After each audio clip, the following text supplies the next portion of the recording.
before Christmas.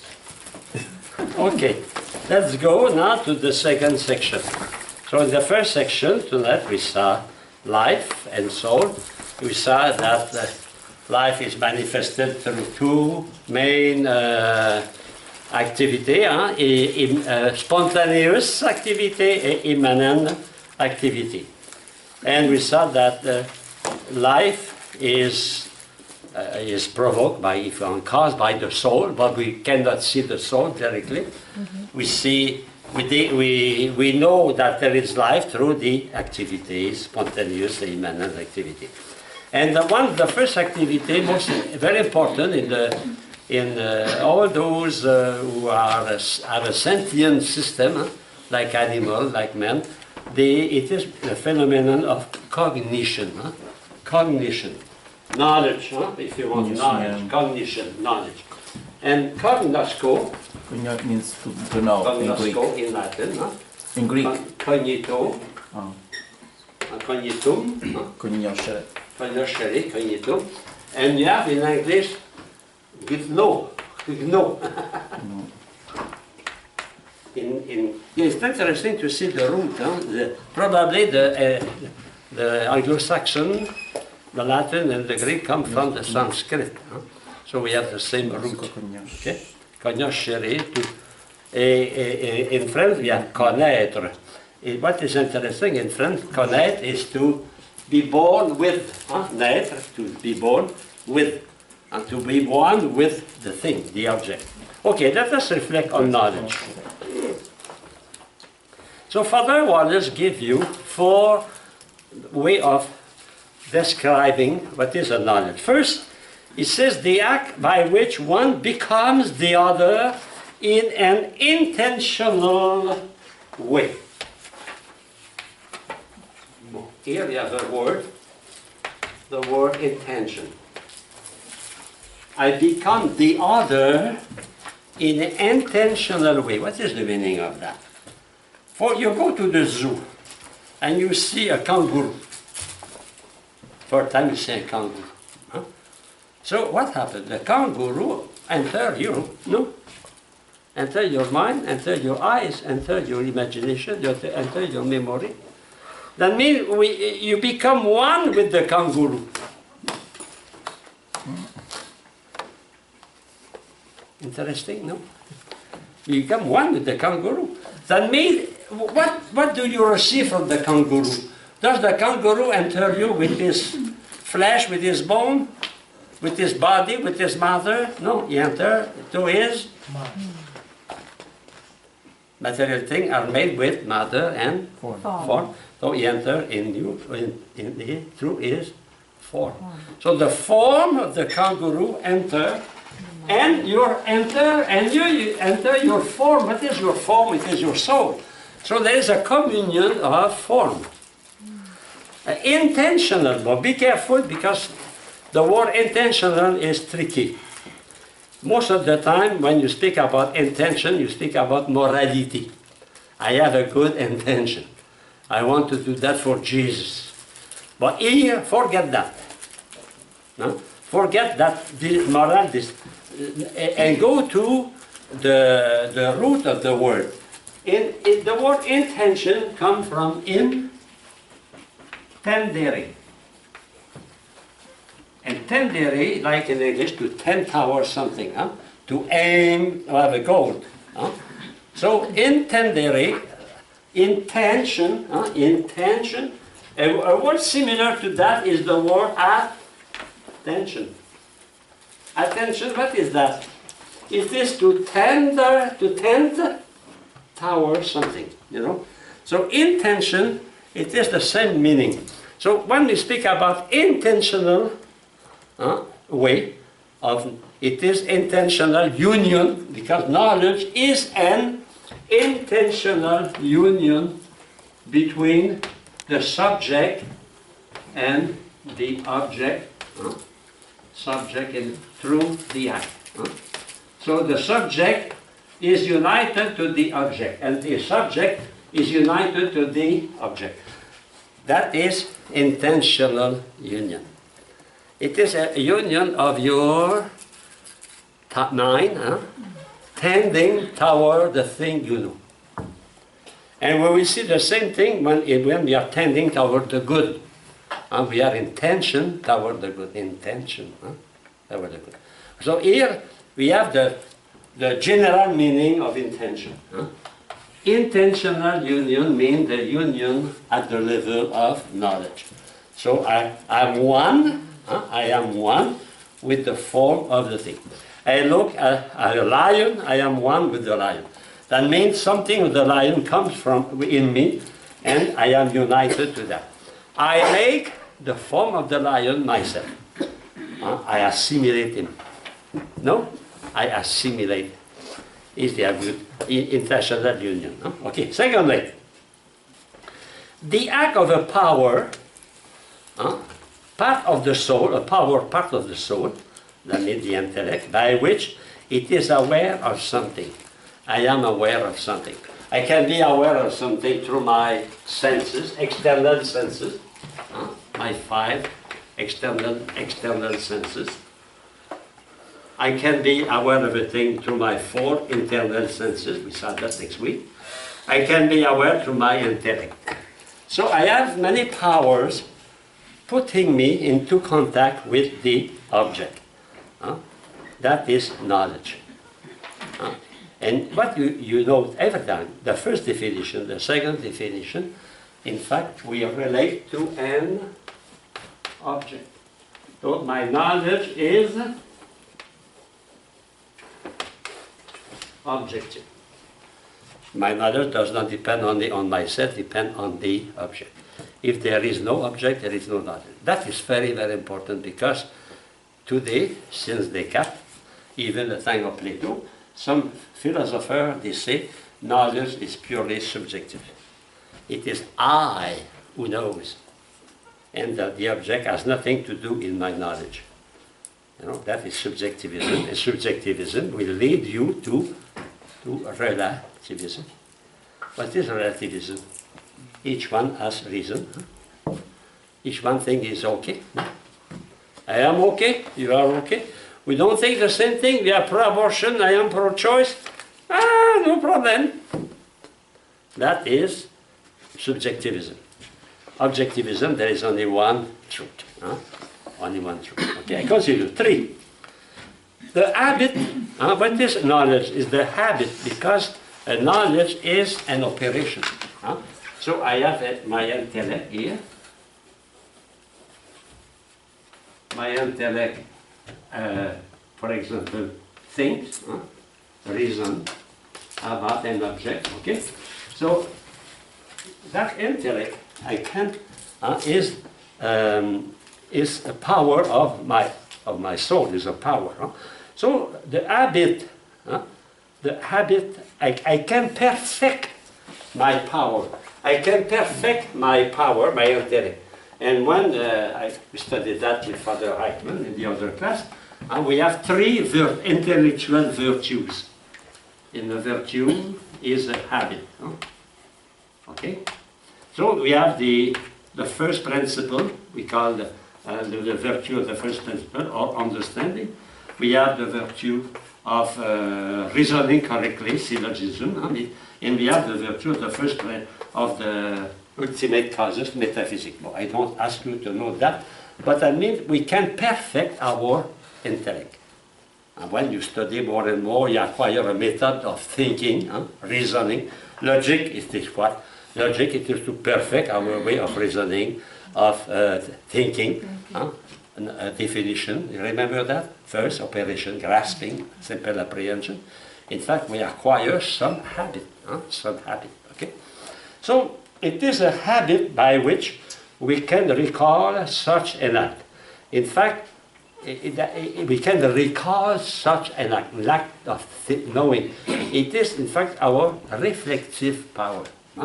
Reflective power. That corresponds to wisdom. We can know that we know. Not only I know, I study how I know, but I know that I know. For example, you went to school, how many years, you learned, you spoke English with your mother. When you go to school, after 3 years, the teacher teaches you grammar. Remember? So you know now how you talk. Not only you speak English, but you know how you talk English. You speak English, you know. That's the grammar. It's the same in philosophy, in logic. Not only we have reasoning, we reason, but after studying syllogism, we know how we reason. Okay? And finally, we can say knowledge is the mother, that is the object of such an act of habit. I mean, the content of what we know. So knowledge can be the way we know. Knowledge can signify also the content. He has a lot, that he is a man of great knowledge. He knows many things. So knowledge has two meanings, like science. Science has two meanings. Science is the method to know, how we can know something.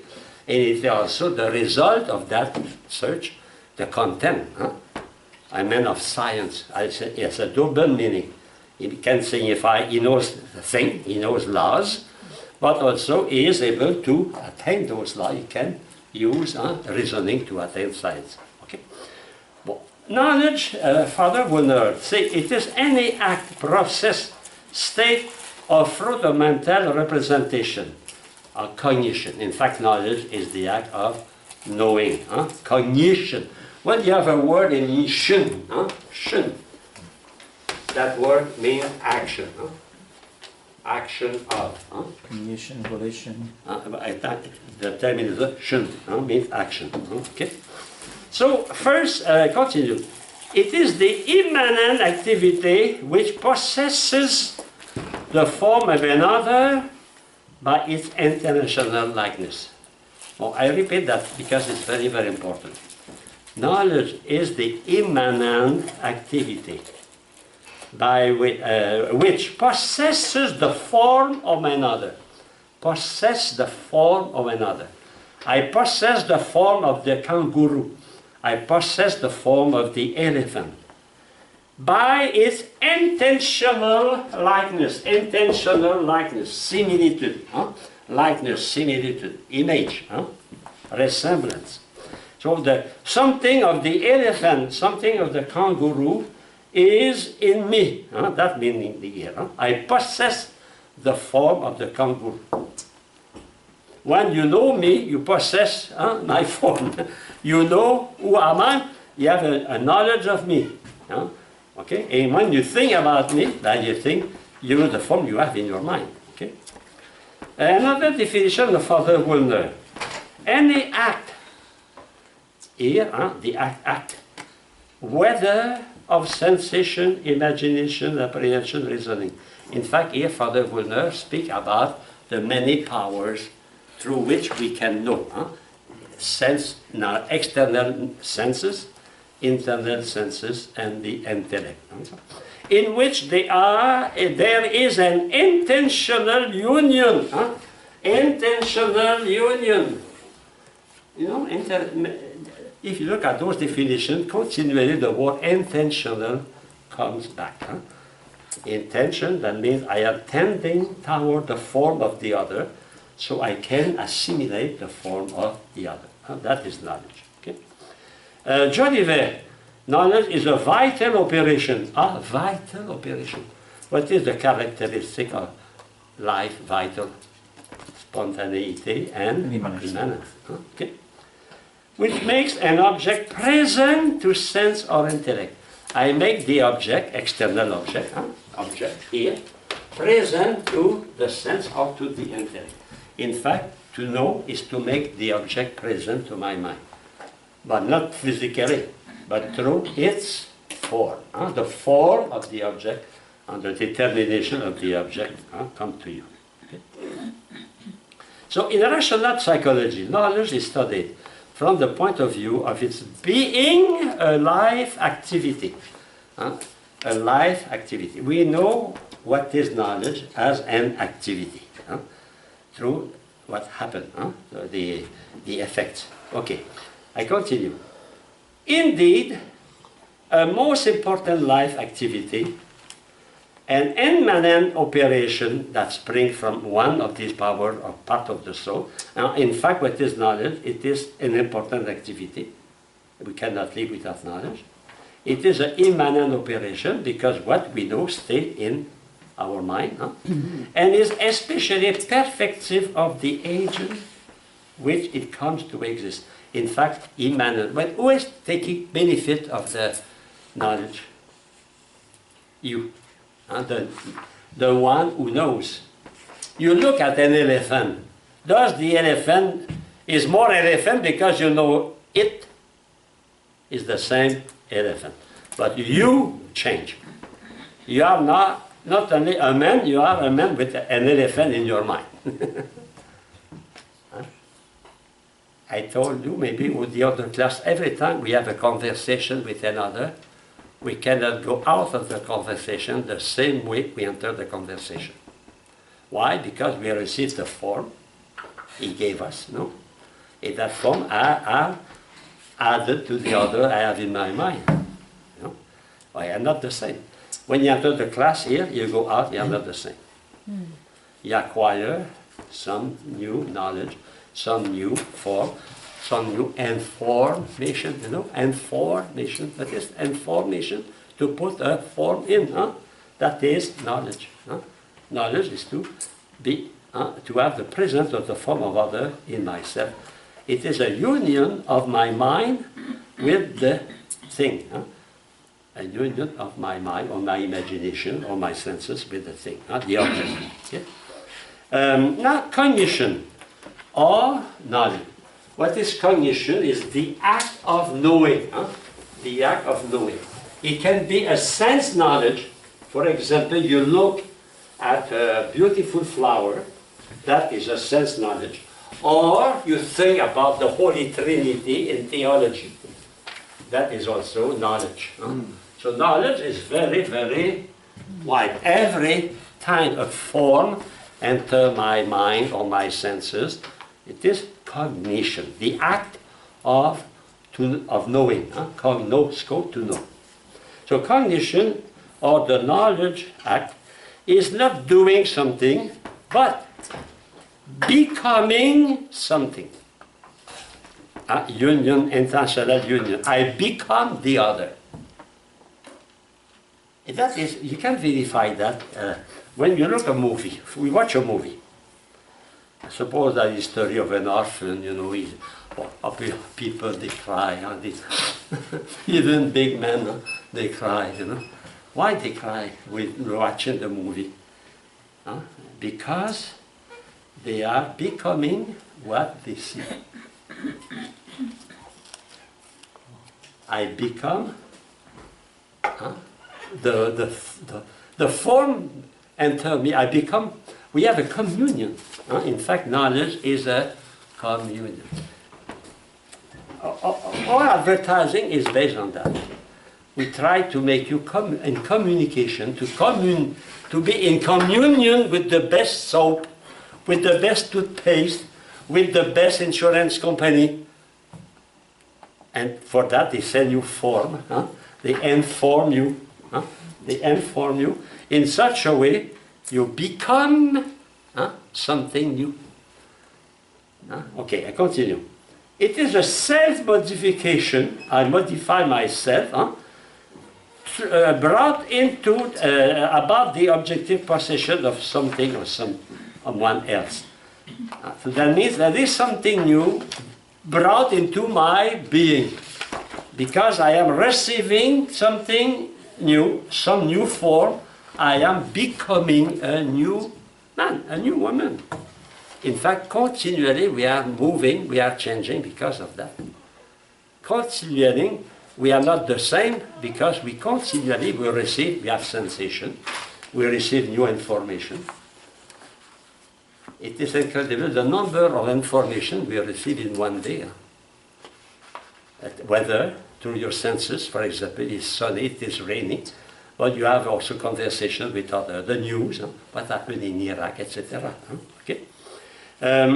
Or you read the life of a saint, you read the gospel.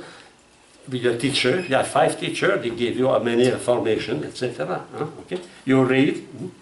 So, but it is a self-modification. That means it is not, that the object cannot modify you if you not identify yourself. You know, I can teach something and people are distracted. They are not attentive. If I am not attentive, I cannot assimilate. I can assimilate only if I am attentive. You know, that means I have many information, but in fact, the formation I will become myself, I am the one who assimilate. It's not the form that enter automatically in my mind. If the form enter my mind, it is because I react to the object.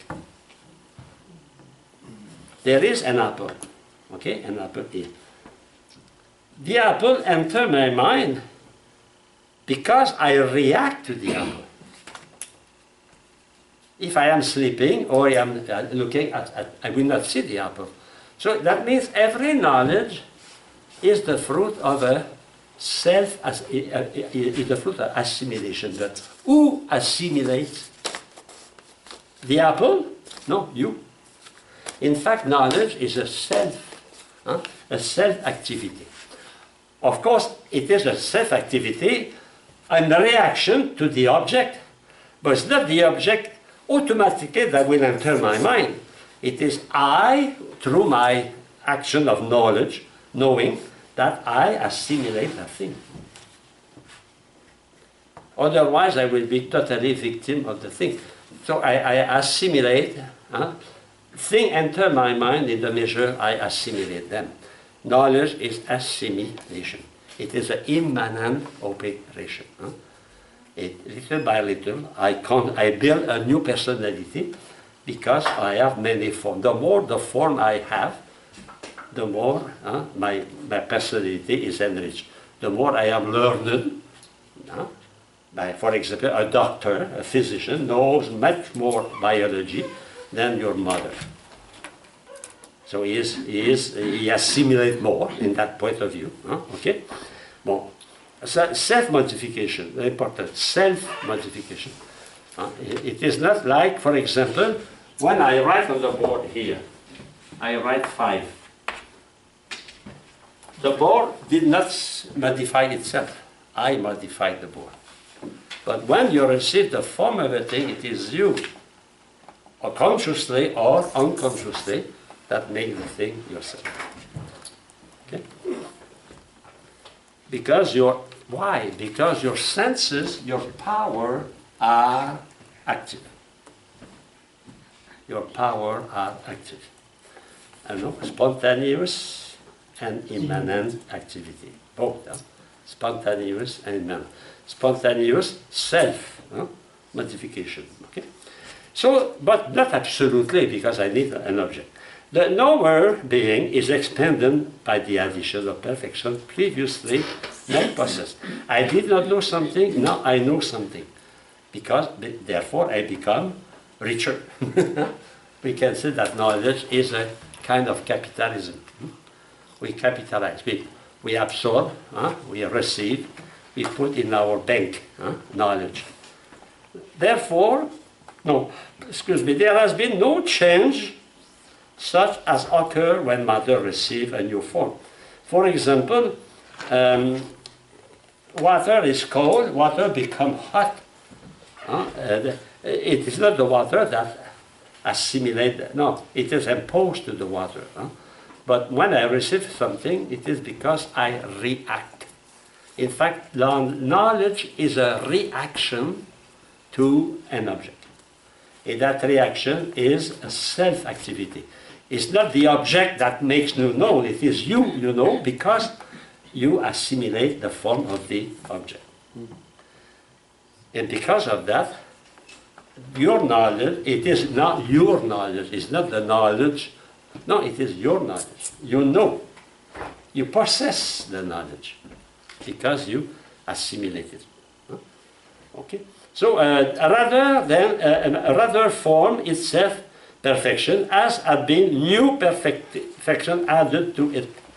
In fact, every time I receive a new knowledge, a new object, I become more and more learned, more and more perfect in the domain of knowledge. Okay?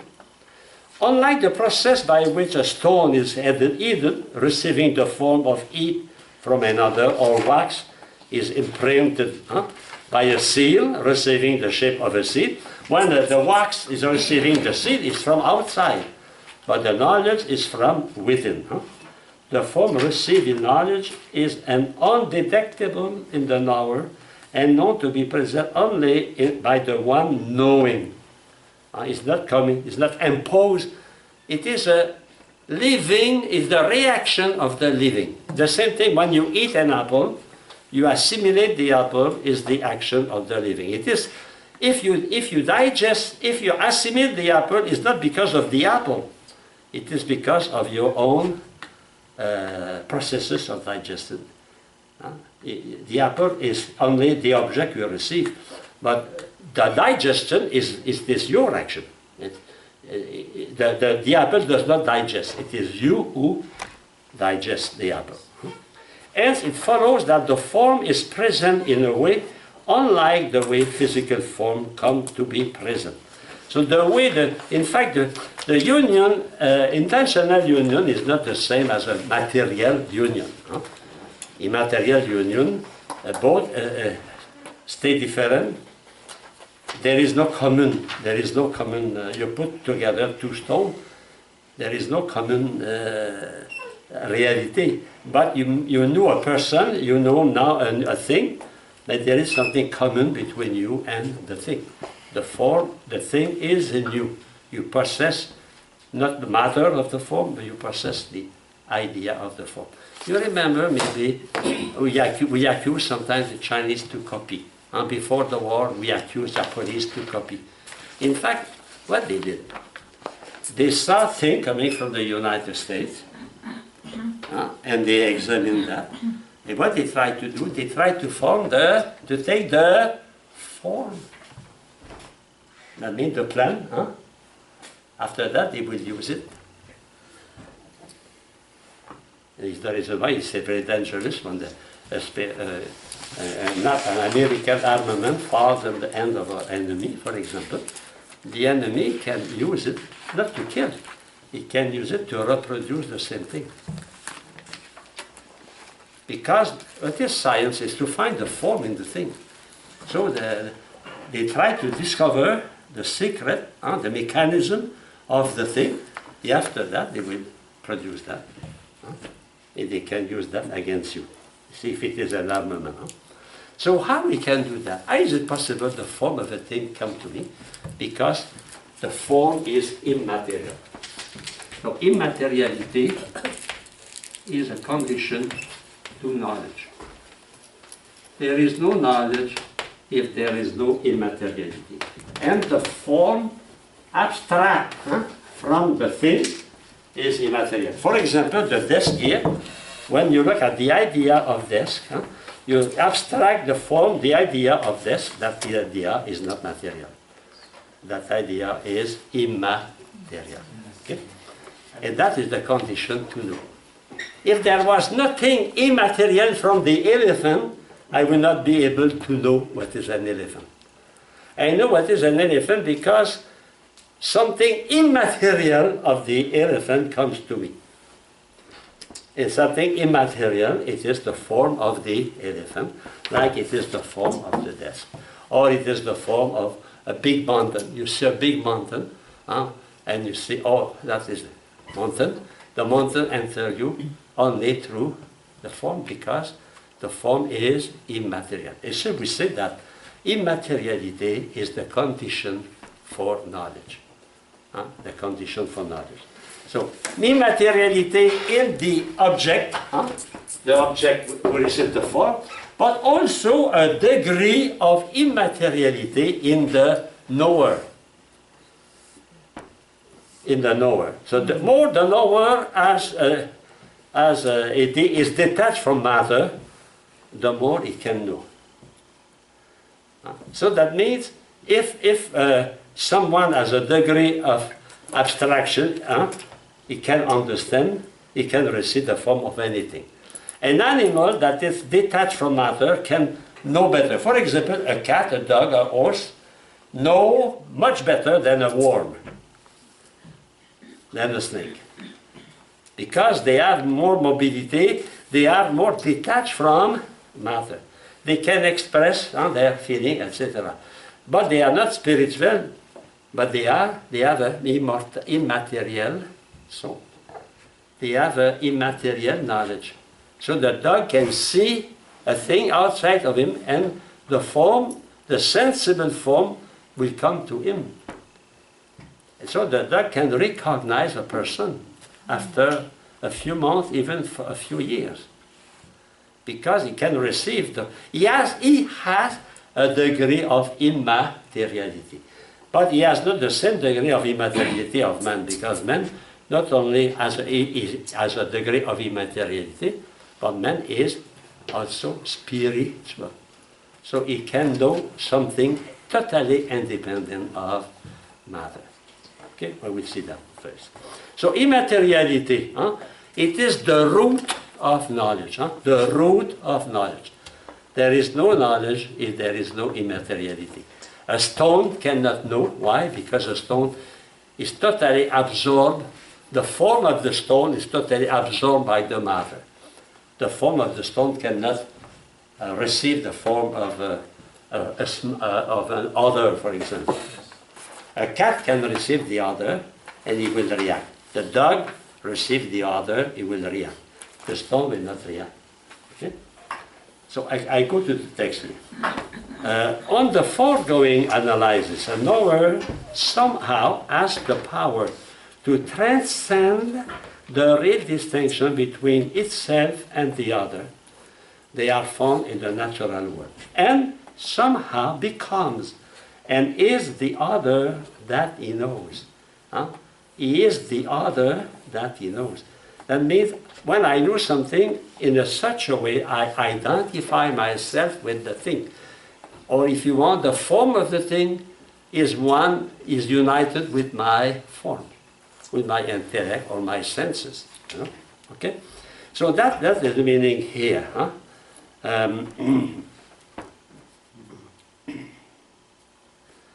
Okay, so I continue. This it does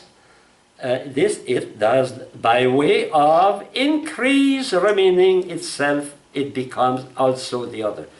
I am the same, but I receive the elephant, so I am at the same time myself, but at the same time I can identify with the elephant. I know what is an elephant, and the elephant is also in me, in my mind, It received on a formal determination of thing. Okay? Thus, it received not only in a subjective manner, in fact, I am the one who receives the form of other, but there is also something objective. I cannot receive nothing.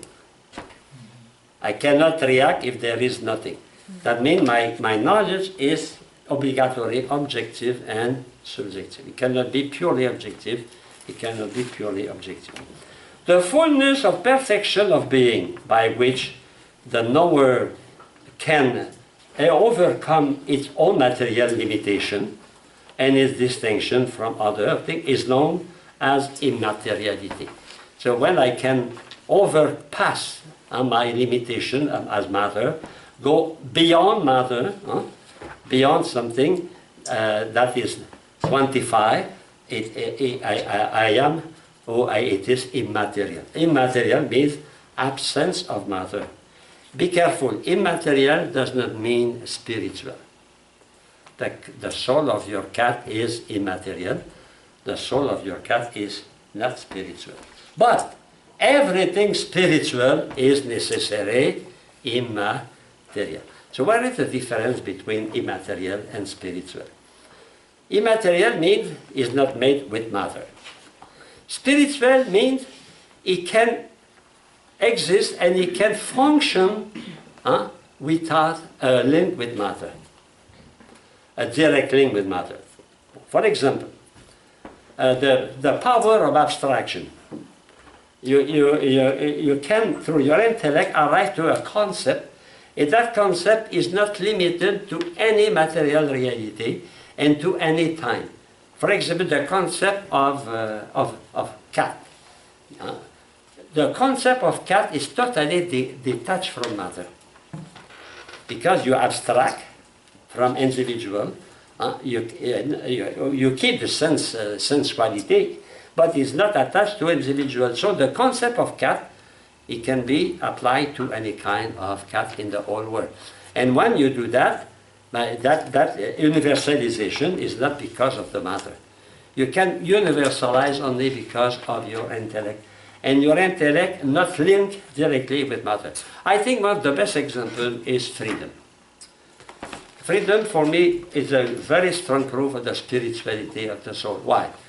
Because you can, through your act of will, dominate, control your sense appetite. You are above matter. You are not determined by matter, but you determine your behavior in front of matter.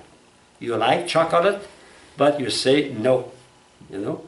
You have an impulsion towards some pleasure, you can say no. So that no does not depend on matter. Because if the no will depend on matter, you will not be able to say no. It is because you are totally independent of matter, you are spiritual, that you can control your appetite. Okay, well, I close I come here, I come back. That means the difference between spiritual, and because sometimes people identify spiritual and immaterial. There is no equivalence. Every spiritual reality is necessarily immaterial, but not every immaterial reality is spiritual. The soul of your cat is immaterial, but the soul of your cat is not spiritual. It will not subsist after the death, but your soul will subsist. Okay. So that does by way of increase or remain. Okay. I go just after. Death is received not only a subjective manner, a material thing to receive, but also an objective intellectual manner. In every act of knowledge, there is a part of subjectivity, because the one who is acting is a subject. But there is a part of objectivity, because the one who knows cannot know without an object. But the first, the principal efficient cause of your knowledge, it is you. It is your intellect. But you need a phantasm, you need a sense experience to know. Next week we will come back on that. I go now to the next paragraph.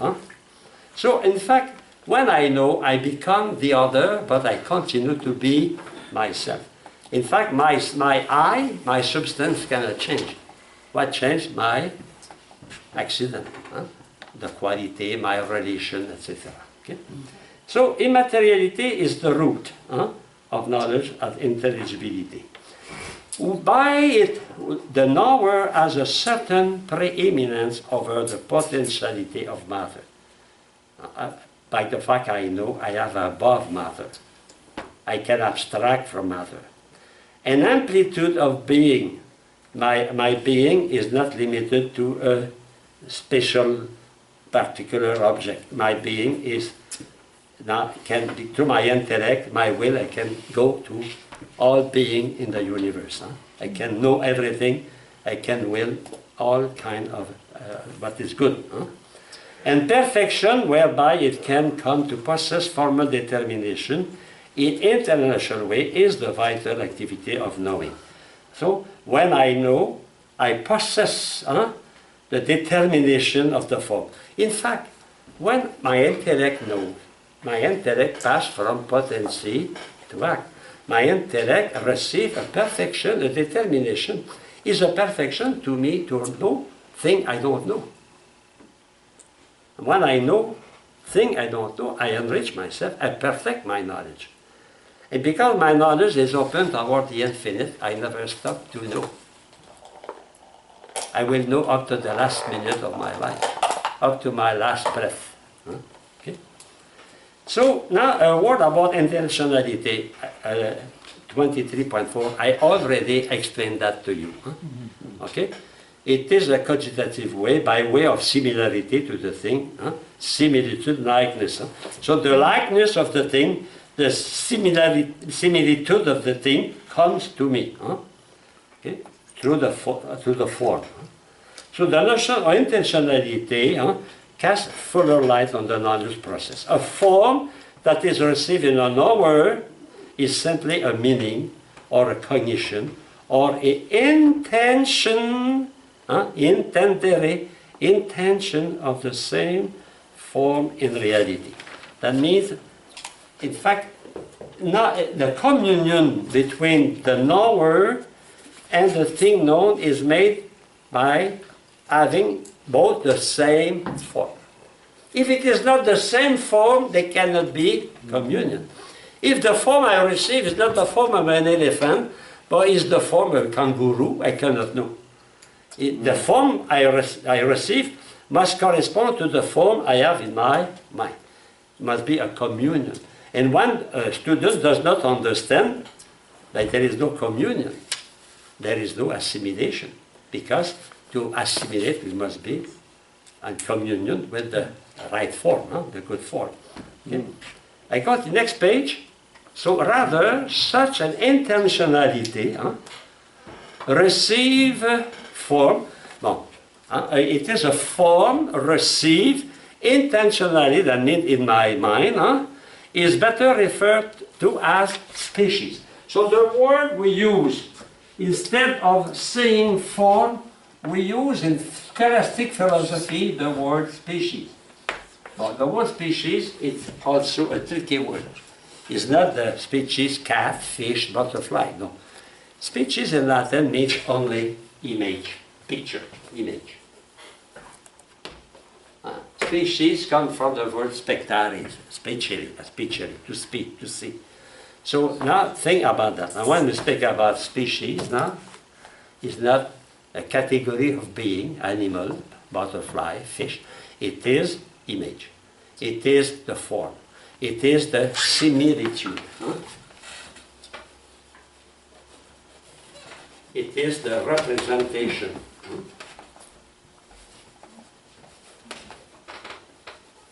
The word, it is the likeness. I give you the word because you will.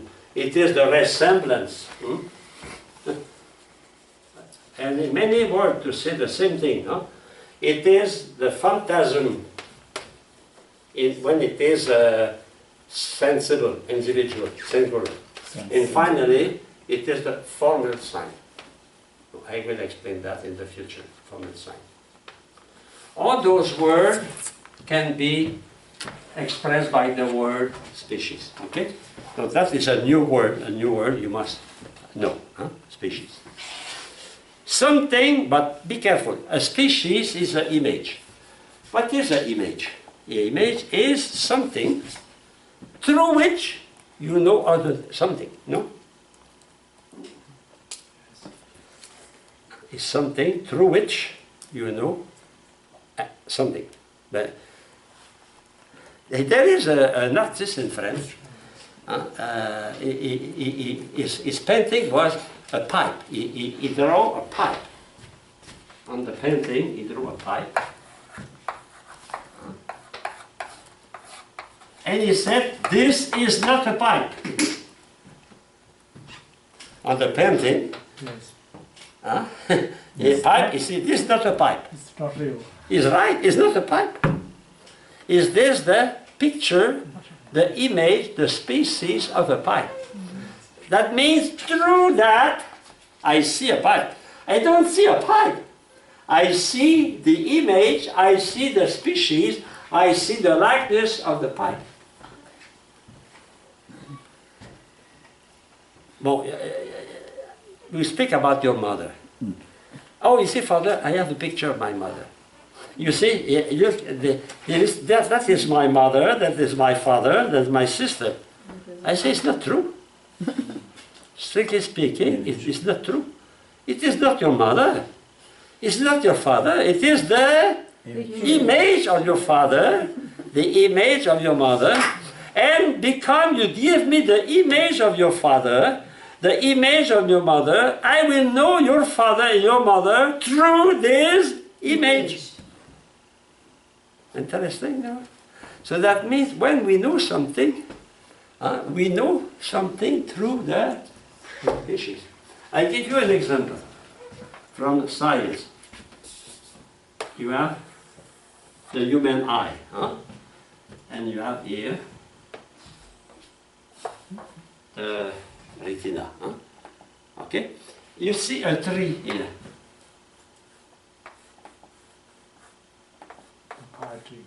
The tree.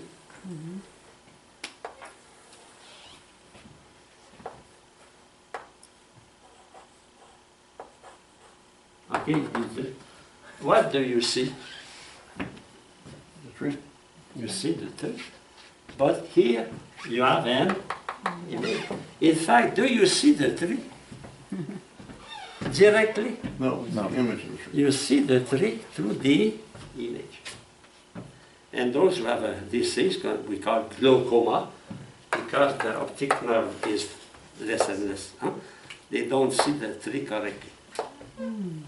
In fact, we see. Can you see that image here? Mm-hmm. No. No. Nobody can see that image. Nobody can. But we see everything through that image. Well, if you understand that, you will understand easily the rest. The notion of species. We know things through their likeness. The form we receive here is the likeness.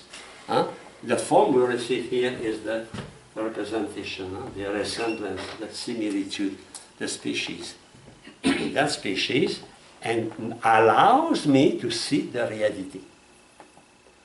In fact, that is very strong. I don't see directly you. I see you through the image I have on my retina. But that image, I cannot see it. But that image is there. That image is a sign. I know things through that image here.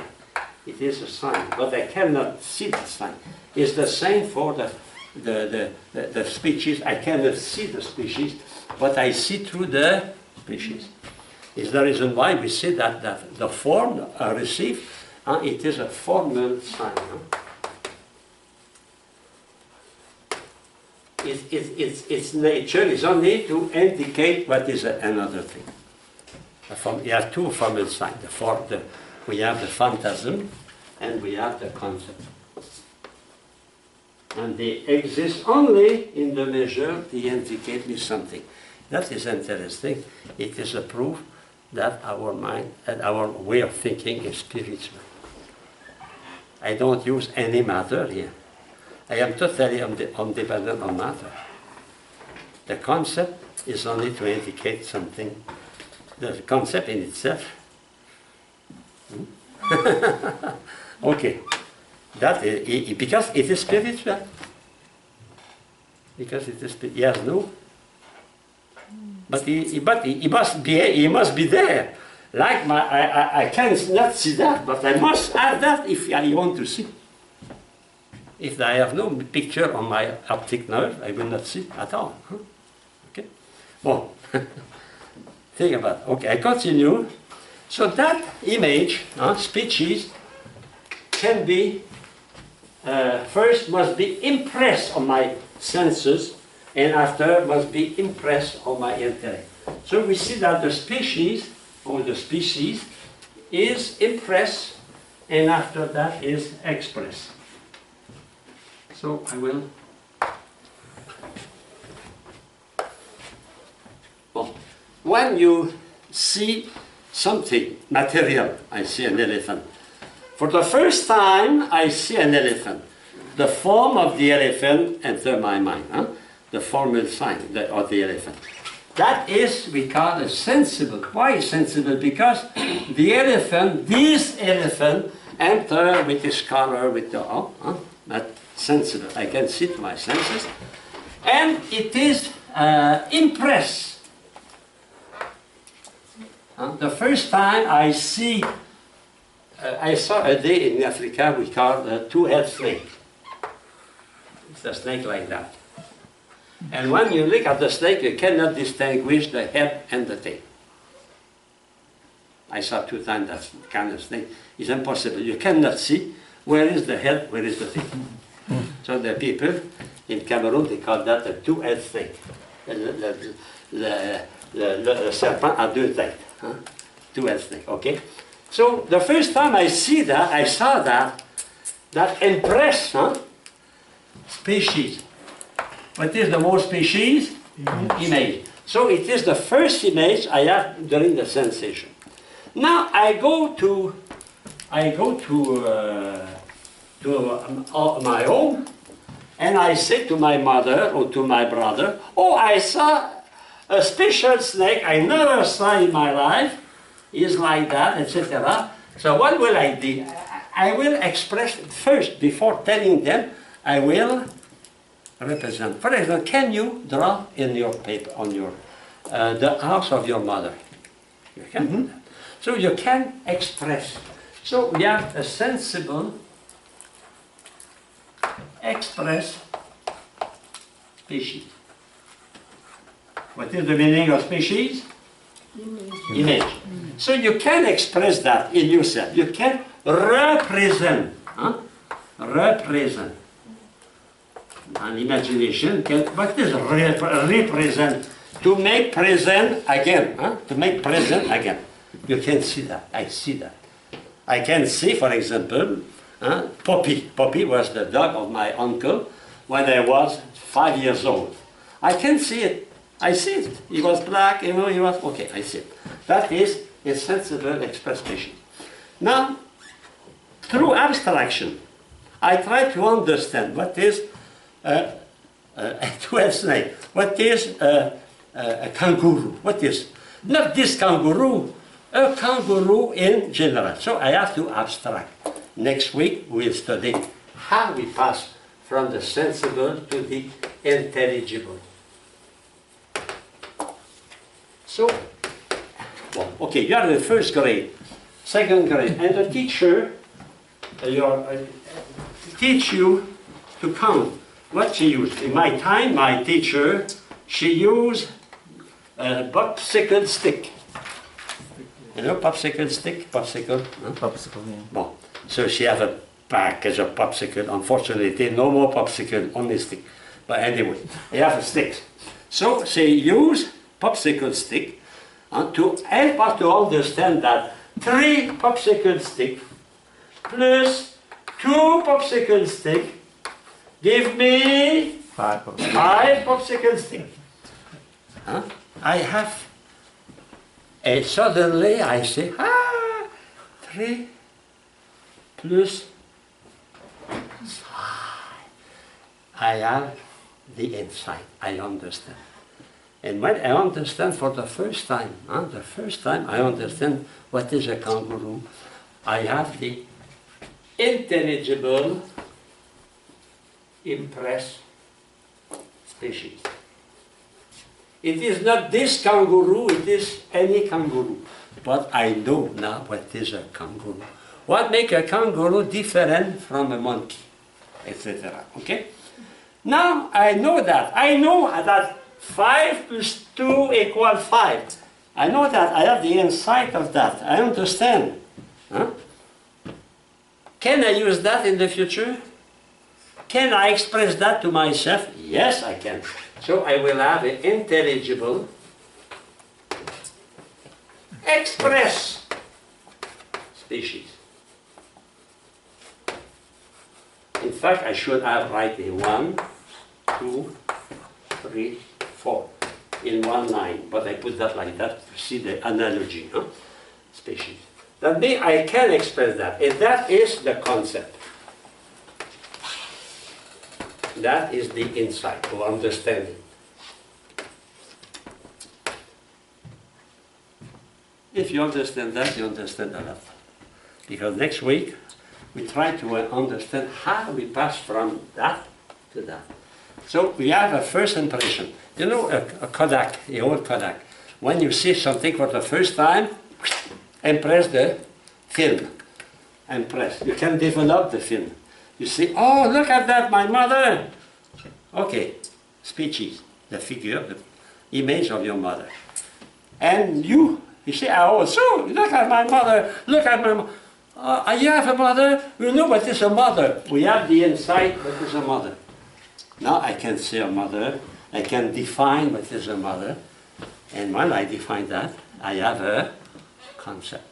And finally, from the concept, I can express that, and I have the word. The word. So that is what we study next class. It is how that function.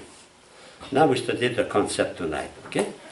So well, yeah, the 23.5, intentional species. Now you know what is the word intentional. Huh? You know, it is when my mind is tending toward the object. Huh? And species is the image I have when I know something. Okay? So the expression intentional species designate the immaterial mode, because every knowledge, even sense knowledge, require immateriality. Even your cat must have some immateriality to recognize the mouse and run after the mouse. Because the mouse does not enter materially in his eyes, in his imagination, in his memory. Okay? So the immaterial mode of existence acquires when it is united to a knowing power. So when a dog, a cat, is known by you, he attains a new knowledge, a new existence. He exists in you. Like I exist in you now, you know me, you exist in me. You have a new way of, it is intentional union, intentional species. Well, I explained that already. So page 157. So how we can know, how we can have the knowledge of the object, because all that is the knowledge of the object, my two-headed snake, or my corosol, our soul, or the kangaroo, etc. So I can know that through my senses, sensory, sensible, so sensory knowledge. I can know that also through my intellective knowledge. And to pass from one to the other, we must pass through the phenomenon of abstraction. Abstraction. And next week, or next class, the most important will be how we can abstract. How we can pass from the intelligible, express species, which is singular, on this dog, I remember, to the notion of every dog. Abstraction. How we can do that. And that is central because it is there that philosophers separate. They separate on the explanation of knowledge. Someone, they will say, I can know only through my senses. The other will say, I know only through my mind. We call idealism. The other are empiricism, like Hume. The other side, like Descartes or Plato, St. Augustine.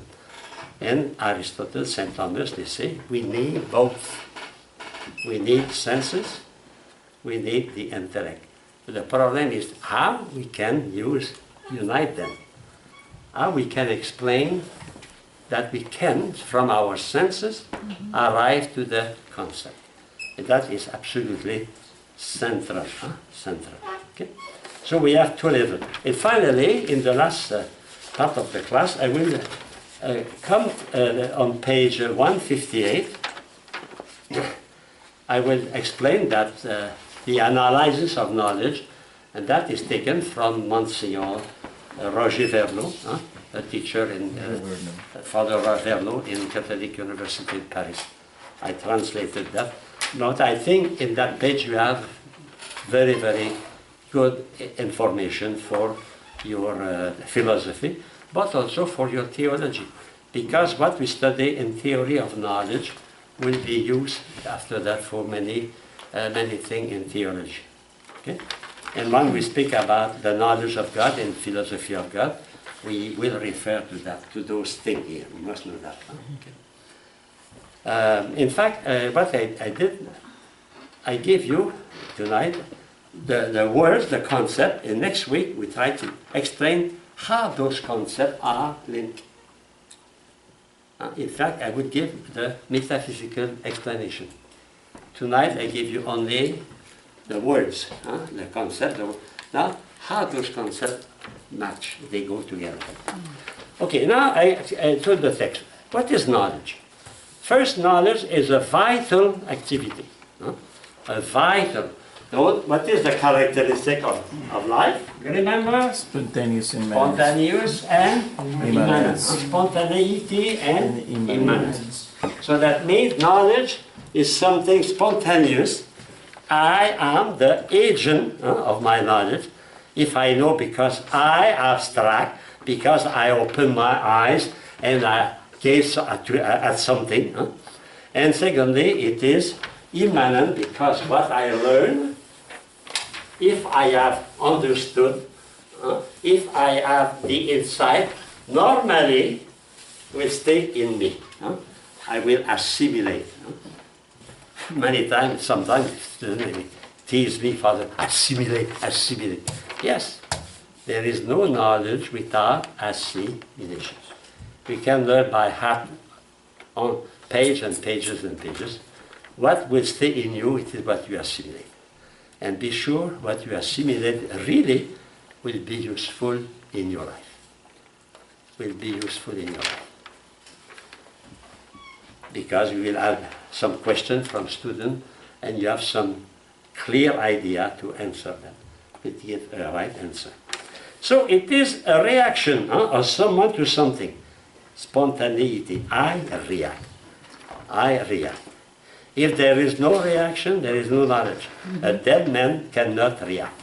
Secondly, it is the activity of moving, being. Moving in action. I start from non-knowing to know. My power of knowledge, of sense knowledge, pass from non-patency to act. Secondly, spontaneous. But non-absolutely. Why? Because I cannot have knowledge without an object. So my knowledge is a subjective activity because I assimilate, but I must have an object. Okay? But the external cause, the object, though necessary it could be, will not be sufficient to provoke knowledge if the being was not living and did not react in a strictly original manner. So we must have both. We must have a subject, a knower, that reacts, but we need an object. Okay? That means my knowledge is at the same time subjective and objective. Third, it is an immanent activity. In fact, what we are studying, not repeating the class, summarizing. It is a summary. The term of the act of knowing stays in the knowing being. It perfects it. I am enriched with all the form I receive, with all the species I receive, for all the information. Okay? If I assimilate them. Okay? Knowing an object does not modify it in any way. So the object known is not modified. That is a reaction against Bishop Berkeley. Berkeley was an Anglican bishop. And that bishop says, existing is to be known, to be perceived. Esse est percipi in Latin. To exist is to be known, to be perceived.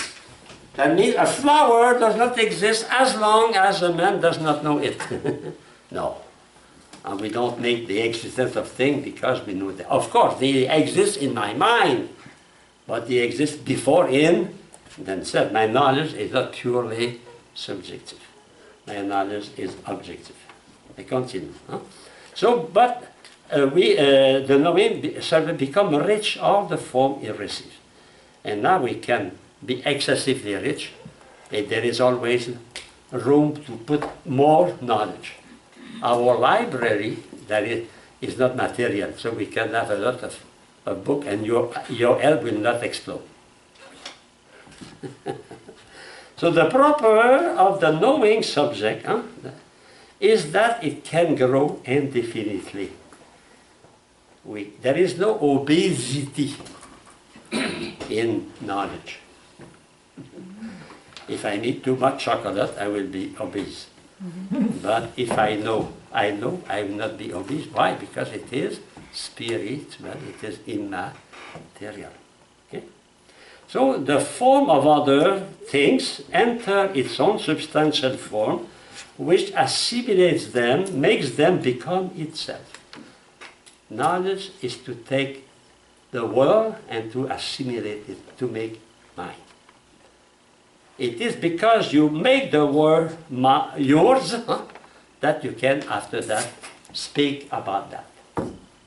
You can teach. You cannot teach what you don't understand.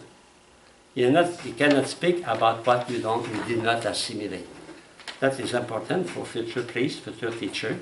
And you must assimilate the more you can, or the most you can. Okay. When a living being knows, it receives the form of others while staying identical to what it is, but become rich of the form of others. That means my substance does not change, but my personality is growing. I am less ignorant. I know. And the more I know, if I assimilate, be careful, not encyclopedic knowledge. Assimilate knowledge. The more I assimilate, the more I can use it.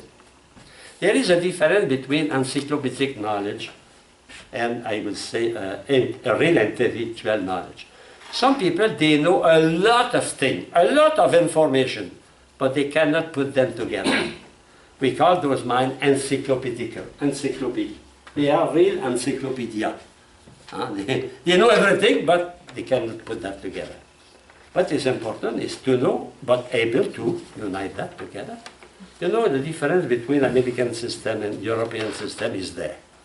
In the American system, what is important is to know many things, to be informed, to go to library, to search, etc. European system is not that. You have to inform, you have to assimilate, you have to reflect, and after, at the end of the year, they give you 5 pages, and they say, write, and during 3 hours, 5 pages about such a thing, such a problem, without any note, any information, and you have your baccalaureate if you can do that. No? That is the system. I have in Cameroon, you have in France, you have in Germany. That is the European system. That means what is important is not to know why, because everything is in the computer now. Everything is in the library. But in the library, the computer, you don't have the assimilation. You don't have the way to be able to use that, to unite that together, to create a text. You understand the difference, huh? Okay? A relation between two terms, subject and object, between the knower, is a communion, is a communion. It is finally number 5, intentional union, synthesis, assimilation. The word comes on continually. Object known by the subject continue to exist as they are, but they receive in the knowing being a new mode of existence. They exist in you in a new manner. For example, a teacher, I teach many things. If you assimilate, you make that your own. For me, it's my great reward. When I listen to some students, they say, Father, what you taught that, I use that. I use that even for my own ministry. For me, it's my great consolation. Because the goal is not, you know something. And of course, I want you know. But I want you can put that together and create something after that. It's like a musician, a great musician. He knows many pieces, but after that he can create his own masterpiece, because he knows, assimilate. So knowledge is the foundation or say not only the foundation, is the foundation of our appetite, our emotion, our volition. So when we study the will, we must also be always in link with knowledge. There is no act of will without an act of knowledge. That means I cannot decide if I don't deliberate before. So when you study the analysis of the act of St. Thomas in April, we'll see that. There is no decision, no moral action without a reflection. You know, when you study catechism, what are the conditions to commit a sin? First, matter. Secondly, sufficient reflection and sufficient reflection. That means my knowledge, my intellect, must always be linked with my will. So I cannot separate them. And even my emotions are based on knowledge. I cannot have emotion if I don't know an object. Emotion, then we saw that there is three constituents. First, I was awareness of something. For example, if there is a snake in your room, you are not afraid if you don't know there is a snake. But if you know there is a snake, there was a sister in Cameroon, she was a nurse, and she left her window open, and the snake entered during the night, and he went between her leg, her feet. He was very well, Daddy. He was totally turned on. When she woke up, she knew that she was not alone in the bed, and the companion was not his cat. She did not move, and after a certain time, the snake went out and disappeared.